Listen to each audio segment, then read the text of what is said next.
With me is Sameera Jayawardena from Sri Lanka, a program manager ICT Agency Sri Lanka. Welcome, sir. Good day. Can you give us an overview of the state of social media in Sri Lanka? Yeah, now since last 2014, so we have been seeing a lot of social media adoption has been increased in Sri Lanka over the years due to the mobile penetration has gone up and computer penetration and the rates of broadband has gone down due to that reason, especially the youth segment from grade so age 16 to 40, they have been extensively using social media for different activities.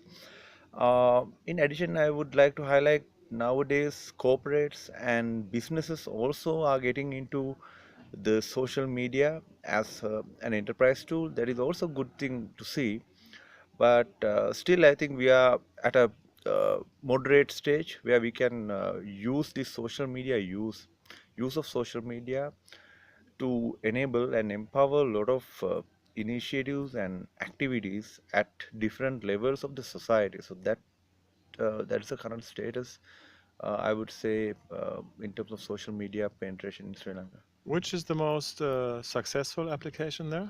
They are largely used Facebook. According to the statistics, I mean, these are not formally gathered from government department, but IAB Singapore and some of the other sources. So there's a tendency of 18% population is using social media. Most of them using Facebook. If you go to social bakers, you can see the numbers, and that is very popular among youth to everybody. And particular segment now they have started using LinkedIn and Twitter. Twitter now it's becoming a popular medium among some of the professionals and those who are getting into crowdsourcing and crowdfunding and those type of activities. So, but still, Facebook is the most famous and heavily used social media in Sri Lanka. You can only use social media if you have connectivity. What about the status of connectivity in Sri Lanka? Yeah, fortunately, we are blessed with connectivity in most of the part of the country. But again, we have some spots where, like rural areas, you don't have a proper connectivity like 4G connectivity and broadband facilities. But we do have a very good 2G coverage and mobile penetration. All major cities you can access with broadband. And ICT, our agency is also working on several initiatives to uplift and facilitate this connectivity requirement. There is one of the initiatives called Free Wi-Fi, which is being adopted at the moment in hundreds of places in Sri Lanka. We're here at the awards ceremony or awards jury meeting looking for good applications, social media for empowerment. Can you maybe explain to us how social media is working for empowerment in Sri Lanka?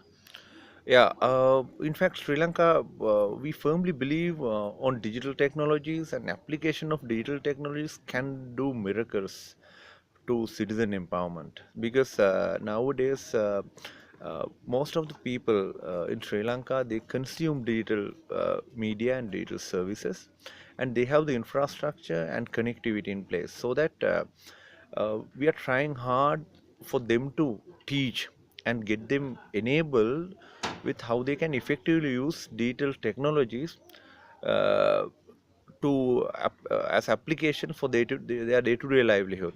So social media is one of the main areas we are looking at. We are highly focused because it's very popular among Sri Lankan community.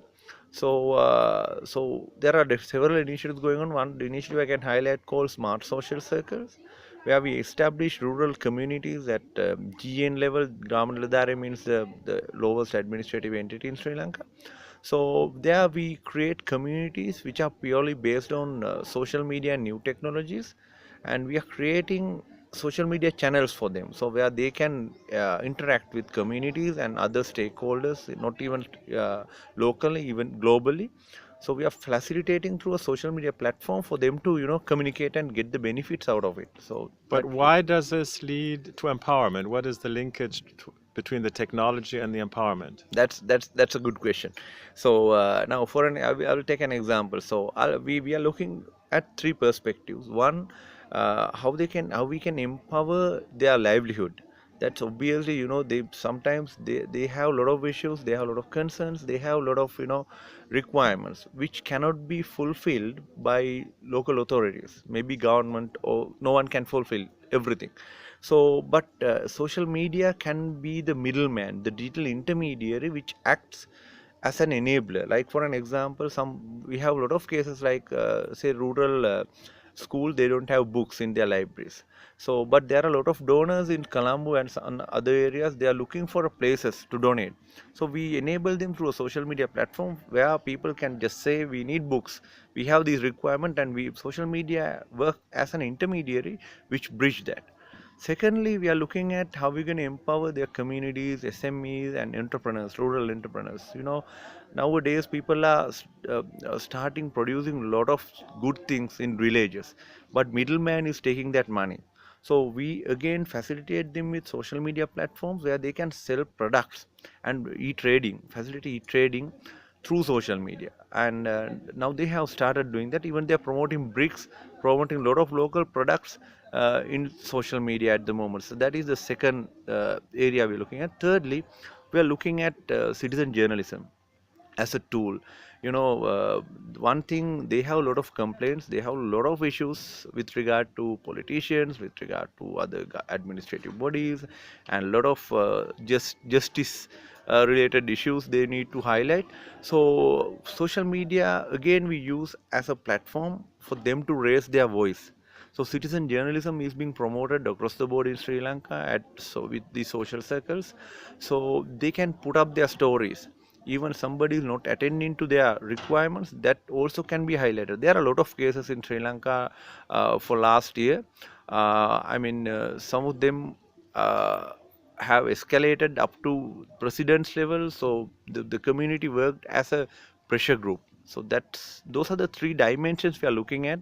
We are working with multiple partners, including private sector, donor agencies, international bodies, to enable this whole initiative.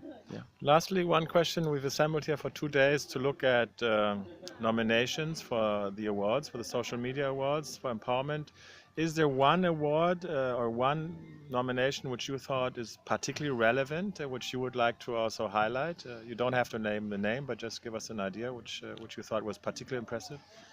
There were a lot of impressive items, I would say, and a lot of new stuff and new thinking process we have seen. So that is really good because social media is keep on evolving. It's about how we're going to adapt this, how we're going to use social media effectively to do certain things. So you shouldn't be sticking to one way. So what I have seen is one application, particular application. It's about crowdsourcing. It's kind of a crowdsourcing, some image posting thing. Uh, Even though you can't see a real time benefit out of it, but down the line, I see a lot of potential of that. It's kind of a picture repository. It's crowdsourced picture repository. It's freely, free posted and free to comment and free to address. So, storytelling and pictorial way is a very powerful mechanism which can talk to hearts of the people, so at all levels. So I think that can be one of the nice thinking process I would like to highlight. I have seen during this evaluation. Yeah. Okay, thank you very much. This was Mr. Sameera Jayawardena from Sri Lanka. Good to have you here and have a good day, sir. Thank you.